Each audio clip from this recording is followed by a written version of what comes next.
Welcome back to my YouTube channel. At kung bago lang kayo sa YouTube channel ko, please subscribe and click the button para ma-update kayo sa mga videos na i-upload ko. So ngayon guys, ituturo ko po sa inyo bakit kailangan ng National ID ang mga senior citizen. Sa video na ito, pakitapos hanggang sa dulo para malaman ang buong impormasyon.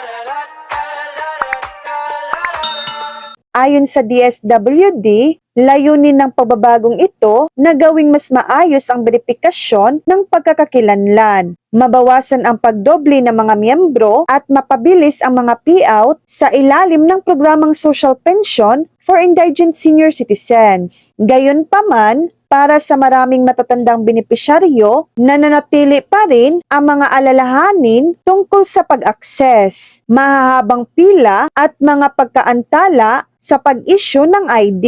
Kaya mahalagang maunawaan ang pinakamabilis at pinakasimpleng paraan ng pagpaparehistro. So yan lang po ang latest update.